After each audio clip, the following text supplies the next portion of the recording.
kasih dalam Tuhan, Shalom. Saudara, pagi hari ini kembali kita berjumpa di dalam renungan pagi kita.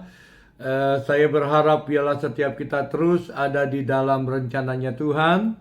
Jangan biarkan kekuatan lain menguasai hidup kita.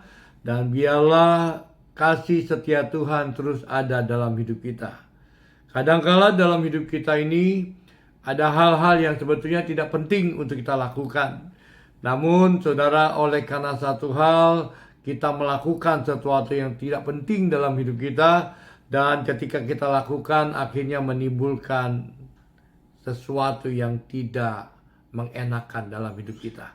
Karena itu pagi hari ini biarlah setiap kita mata kita terus pada Tuhan, hati kita tertuju kepada Tuhan, ya. Arahkan segala kehidupan kita kepada Tuhan sampai kita melihat kasih karunia Tuhan turun dalam kehidupan kita. Ayub 23 ayat 10 berkata begini, "Karena ia tahu jalan hidupku, seandainya ia menguji aku akan timbul seperti emas." Nah, pagi ini saya ingin berbicara tentang satu hal, saudara. Ayub, saudara, dalam kondisi kehidupannya ketika dia hidup benar di hadapan Tuhan, hidup saleh, tidak bercacat celah, saudara, di dalam zamannya. Namun dalam titik kehidupannya Tuhan izinkan satu masalah yang sangat tidak mengenakan, yang seharusnya bisa menimbulkan damai sejahtera, sukacitanya hilang, saudara. Karena apa? Karena kondisi yang terjadi di dalam kehidupannya, di mana seluruh harta bendanya, kekayaannya, bahkan keluarganya habis semuanya, saudara.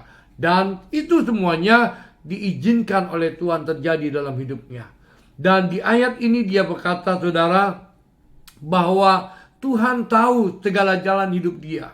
Kalaupun Tuhan izinkan dia terjadi sesuatu yang tidak enak, dia menguji kehidupan seorang yang bernama Ayub. Ayub berkata, "Maka aku akan muncul seperti emas." Ini paradigma yang sangat luar biasa yang perlu kita miliki dalam kehidupan kita.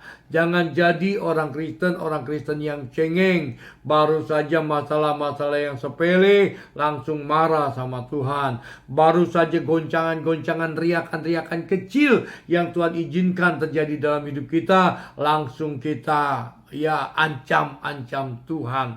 Nah, namun di sini kita belajar, Ayub sangat-sangat mengerti sekali bahwa ketika dia diizinkan ada yang titik terendah dalam hidupnya, dia tahu bahwa semuanya itu proses untuk hidupnya, supaya dia semakin sempurna di hadapan Tuhan, supaya dia semakin berkenan di hadapan Tuhan. Ratapan 3 ayat 26 berkata, "Adalah baik menanti dengan diam pertolongan Tuhan."